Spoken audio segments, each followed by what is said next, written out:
اللہ کی حدوں کو توڑنے سے پہلی امتیں تباہ ہوئی ہے. بات سمجھ آئی نا؟ یہ امت کب تباہ ہوگی؟ جب اللہ کی حدوں کو توڑ ڈالے گی، جب انصاف نہیں رہے گا، ظلم ہی ظلم ہوگا، اس وقت قومیں تباہ ہو جائیں گی. آج دیکھو مسلمان ذلت اور پستی کا شکار کیوں ہیں؟ کیوں ہیں؟ کہیں انصاف تمہیں دور دور سے بھی نظر آتا ہے؟ جس کی لاٹھی اس کی بھینس والا قانون نہیں چل رہا. کئی مالدار کے بچے نے کوئی جرم کیا ہے، وہ تھانے میں پولیس پکڑ کے اس کو پہنچتی نہیں، فون پہلے آ جاتے. بلکہ کئی تو ایسے ہیں جرم کیے ہے، پولیس نے اس کو گرفتار کیے ہے، بڑے افیسر کو پتا چلا ہے، وہ اپنی گاڑی پہ بٹھا کے اس کو اس کے گھر میں چھوڑ کے آیا ہے. کہ تمہیں پتا نہیں یہ کون سا لڑکا ہے جس کو تم پکڑ کے لے آئے ہو؟ اگر وہی جرم کسی غریب کے بچے نے کر لیا ہے، مار مار کے اس کی تباہی مچا دی جاتی.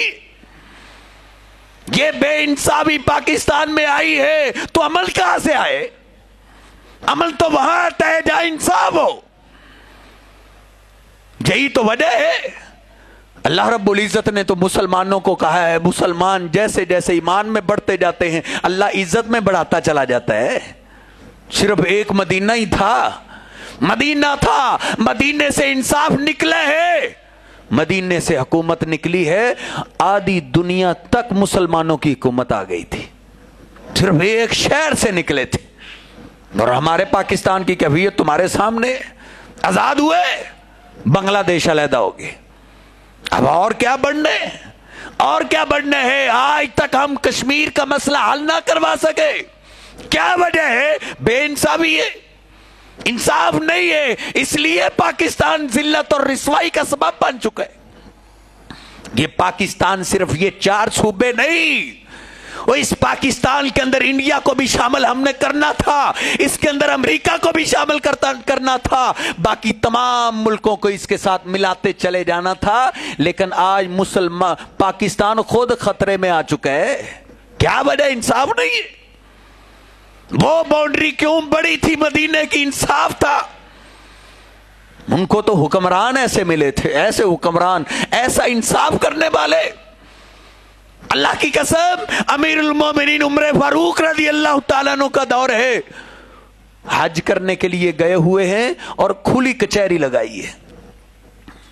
ایک آدمی عمرے کے لیے، حج کے لیے آیا ہے، وہ مکے کی گلیوں میں دعائی دیتا ہے، واہ اسلام، ہائے اسلام کدھر گیا؟ این العدل، مجھے انصاف کہاں سے ملے گا؟ ایک آدمی کے کان میں آواز پڑی، کہا کہاں سے آئے ہیں؟ کہا مصر سے آیا ہوں. کہا کیا چاہتا ہے؟ کہا مجھ سے ظلم ہوئے ہیں، بتاؤ مجھے انصاف کہاں سے ملے گا؟ کہا ادھر تو انصاف ہی انصاف ہے. کہا کہاں سے ملے گا؟ کہا امیر المومنین نے کھلی کچہری لگائی ہے، جاؤ، چلے جاؤ ادھر. وہ آدمی بھاگا ہوا، امیر المومنین کو لوگوں نے گھیرا ہوا تھا، اور کیا کہتا ہے؟ این العدل، او انصاف کہاں ہے؟ مجھے کہاں سے انصاف ملے گا؟ امیر المومنین کے پاؤں کے نیچے سے زمین نکل گئی تھی. یہ انصاف مانگنے والا کون ہے؟ اس کو قریب لایا جائے. اس کو قریب لایا گیا ہے. کہا امیر المومنین، مجھ پہ تیرے گورنر کے بیٹے نے ظلم کیا ہے، مجھے انصاف دلا کر دو. امیر المومنین بھی مسلمانوں کا حکمران تھا، کیس لگائے. ہماری بھی عدالتیں ہیں، ہماری بھی عدالتیں ہیں، ذرا اس کا بھی نقشہ اپنے سامنے رکھو. پشتوں کی پشتیں مر جاتی ہیں، کیس نہیں ختم ہوتا. انصاف کہاں سے ملے گا؟ کسی نے سچ کہا ہے کہ ہماری عدالتوں سے انصاف لینا چاہتے ہو، قارون کی دولت ہونی چاہیے، نوح علیہ السلام کی عمر ہونی چاہیے، اور ایوب جیسا صبر ہونا چاہیے. یہ تو ہماری عدالتوں کی کیفیت ہے. آؤ مسلمانوں کی عدالت کا ذرا نقشہ تو دیکھو. امیر المومنین نے کہا کیا بات ہے؟ کہا آپ کے گورنر عمر بن عاص کے بیٹے نے میری پشت پہ درے مارے ہیں، درے مارے ہیں، ظلم کیے ہیں. کہا تو نے اس کو درے مارے ہوگے؟ کہا امیر المومنین میں نے اس کو کوئی درہ نہیں مارا. کہا تیرا جرم کیا تھا؟ جرم یہی تھا، اس عمر بن عاص کے بیٹے نے مجھ سے گھوڑا دوڑ لگائی ہے، میرا گھوڑا آگے نکل گیا ہے. घोड़ दौड़ के अंदर मैं जीता हूं, मेरा यही जुर्म है, उसने मुझे पकड़ा है, मुझे मारना शुरू किए है। कहा तुझे पता नहीं मैं गवर्नर का बेटा हूं, तुम मुझसे आगे क्यों निकले? अमीरुल मोमिनीन का जिस्म गुस्से से कांप उठा है। अपने सिपाही को भेजा, सलार को भेजा, जाओ दस्ता लेके जाओ, अमर बिन आस के बेटे को गिरफ्तार करके लाओ।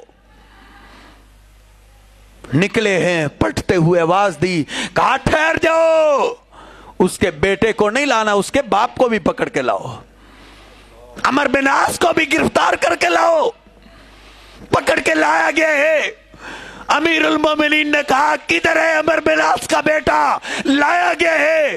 कहा किधर है मिस्र का बासी? कहा मैं हूं अमीरुल मोमिनीन। कहा जिस तरह इसने तेरी पुष्ट पे दुर्रे मारे हैं आज लोगों के सामने, तू इसकी पुष्ट पे दुर्रे मार। दुर्रे मार रहे? कहा अब इससे पूछ तू किसका बेटा है, किस इज्जत वाले का बेटा है? जिस तरह ये तुझे ताना देता था आज इसकी पिटाई कर। जिस तरह तुझे कोड़े लगाए हैं इसको भी कोड़े लगा। कोड़े लग गए। जब इंसाफ मिल चुका है, उमर फारूक गुस्से में आ चुके हैं। कहा अमर बिन आस किधर है? कहा अमीरुल मोमिनीन मेरे बेटे की गलती है, मेरा कोई कसूर नहीं है। अमीरुल मोमिनीन ने कहा उधर खड़े हो जाओ, तेरे बेटे को ये जुर्रत हुई है तो तेरी वजह से हुई है, तेरी वजह से हुई है। कहा जिस तरह तूने इसके बेटे को मारा है इसके बाप को भी मारो। उसने रोते हुए कोड़ा फेंक दिया। कहा अमीरुल मोमिनीन मुझे तेरे इंसाफ से हया आती है, मैंने इसको माफ कर दी है। ऐसे हुक्मरान हो, फिर अमन आता है, फिर बाउंड्रियां बढ़ती हैं, फिर मुल्क के बॉर्डर बढ़ते चले जाते हैं, मुल्कों के मुल्क, इलाके के इलाके फतह होते चले जाते हैं। यही अमीरुल मोमिनीन है ना जिनके दौर के अंदर आधी दुनिया तक इस्लाम का झंडा लहरा दिया था। क्यों लहराया था? वजह यही थी, न दिन को चैन आता है न रात को। सैयदना उस्मान बिन अफ़्फ़ान कहते हैं दोपहर का वक्त है और मैं घर के अंदर लेटा हुआ हूं, सारे परिंदे भी आराम कर रहे हैं, गर्मी की शिद्दत है। मैंने एकदम एक आदमी को देखा, उसने सिर्फ नीचे कपड़ा एजार बंद बांधा हुआ है, हाथ में छड़ी है और भागता चला जा रहा है, भागता जा रहा है। मेरे दिल में ख्याल आया कि ये पता नहीं देहाती कौन सा आदमी है, इनको दोपहर के वक्त भी सुकून नहीं आता, इतनी गर्मी की शिद्दत है, लोग आराम कर रहे हैं, घरों के अंदर परिंदे भी अपने घोंसलों के अंदर आराम कर रहे हैं, और ये देहाती इतनी गर्मी में सिर्फ नीचे इजार बंद बांधे भागा जा रहा है। मैं अजीब सी कैफियत सोच रहा था। अचानक थोड़ी देर बाद वो आदमी देखा मैं दूर से वापस आ रहा है। मैं जल्दी से बाहर निकला कि मैं देखूं तो सही है कौन। जब बाहर निकला मेरे करीब आया तो वो आधी दुनिया का हुक्मरान तनहा अमीरुल मोमिनीन उमर बिन खत्ताब थे। कहा ये कैफियत देख के मुझे रोना आ गया। मैंने कहा अमीरुल मोमिनीन दोपहर के वक्त तो परिंदे भी घोंसलों में आराम कर रहे हैं और आप धूप की गर्मी में कैसे फिर रहे? कहा उस्मान तू घर के अंदर आराम कर सकता है, तेरे ऊपर कोई जिम्मेदारी नहीं है ना। मैंने अपनी सारी रियाया का हिसाब देना है। बैतुल माल में से एक ऊंट भाग गया था, मैं उसकी तलाश के लिए निकला था। अगर वो आज मेरे हाथ ना आता, ए उस्मान, उसका क़यामत वाले दिन जवाब तूने नहीं देना था, मैंने देना था। अल्लाह की अदालत में मुझसे पूछा जाना था बैतुल माल का एक ऊंट गायब हुआ तो किधर गए? ये अमीरुल मोमिनीन है। ऐसे इंसाफ करने वाले लोग हों तो फिर दुनिया के अंदर अमन आता है। हमारे हुक्मरानों को आराम के सिवा कुछ नहीं चाहिए। ये बहुत बड़ी जिम्मेदारी है, बहुत बड़ी जिम्मेदारी है। यही अमीरुल मोमिनीन है। इनको रात को भी नींद नहीं आया करती थी, दिन को लोगों के दरमियान फैसले करते और रात को सोते नहीं थे, करवटें बदलते बदलते उठते और मदीने की चौकीदारी शुरू कर देते थे। एक दफा अपने गुलाम असलम को साथ लिए, कहा यार काफी दिनों से ये झोंपड़ियों वाले लोग आए हैं, इनका भी पता लेना कैसे रह रहे हैं। जिस तरह आप जानते हैं झोंपड़ियों वाले लोग आते जाते रहते हैं। कहा असलम गुलाम बयान करता है अल-बिदाया व निहाया में हाफिज इब्न कसीर अलैहि रहमा जैसे मुअर्रिख ने लिखा है। कहा हम जब उनकी तरफ गए, अचानक एक झोंपड़ी के पास से जब हमारा गुजर हुआ, हमने देखा उस झोंपड़ी के अंदर चंद बच्चे हैं जो जारों की तार रो रहे हैं, चूल्हा जल रहे, उसके ऊपर हंडिया है और बच्चे रो रहे। मां उनको तसल्ली देती है, चुप करवाने की कोशिश करती है, लेकिन वो खामोश नहीं हो रहे। अमीरुल मोमिनीन ने करीब जाके पूछा, बीबी ये बच्चे क्यों रो रहे हैं, इनके रोने की क्या वजह है? कहा भाई जाओ अपना काम करो, हमको हमारी हालत में छोड़ दो। अभी अमीरुल मोमिनीन पूछते हैं, मुझे बताओ तो सही, हो सकता है मैं आपकी परेशानी हल कर दूं। कहा भाई सीधी सादी बात है, हमारे अमीरुल मोमिनीन को हमारी कोई फिक्र नहीं है, कोई फिक्र नहीं हमारी रखता, वो अमीरुल मोमिनीन के काबिल नहीं है। कहा क्या बात है? कहा मेरे बच्चे भूखे हैं, सारा दिन भूख बर्दाश्त करते रहे हैं, लेकिन रात को इनसे भूख बर्दाश्त नहीं हो रही कि मैंने आग पे पानी रखा हुआ है, इसके अंदर पत्थर है, मैं अपने बच्चों को दिलासा देती हूं ये खाना तैयार हो रहा है, लेकिन खाना है नहीं, भूख की वजह से इनको नींद नहीं आ रही। अमीरुल मोमिनीन जारों की तार रोना शुरू कर देते, कहते हैं बुढ़िया आपने अमीरुल मोमिनीन को बताना था। कहा अमीरुल मोमिनीन को खुद पूछना चाहिए था या हमने बताना था? अमीरुल मोमिनीन रोते हुए वापस पलटे, असलम गुलाम साथ है, आधी दुनिया का हुक्मरान है, उसकी कैफियत देखो, फटे पुराने कपड़े हैं, बैतुल माल में पहुंचे। कहा असलम इधर से एक बोरिया उठाओ मेरे कंधे पे रखो। कहा अमीरुल मोमिनीन गुलाम हाजिर है। कहा नहीं, दुनिया के अंदर मेरा बोझ तो कई उठाने वाले हैं, लेकिन क़यामत वाले दिन मेरा बोझ कोई नहीं उठाएगा। भला ताज़िरु हाजिरा तुम विज़रा उखरा।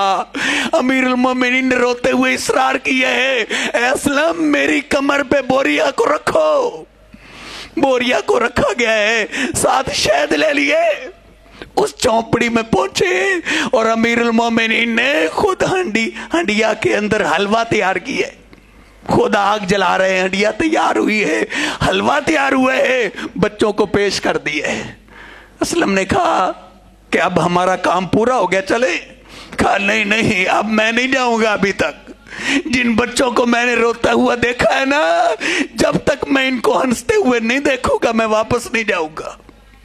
वो बुढ़िया रो पड़ी, उसने कहा ए अल्लाह के नेक बंदे अमीरुल मोमिनीन तुझे होना चाहिए था, उमर इस काबिल नहीं है, तुझे होना चाहिए था। ये थे वो लोग जिनके दिन के कारनामे ये हैं, ना दिन को चैन आता है ना रात को चैन आता है।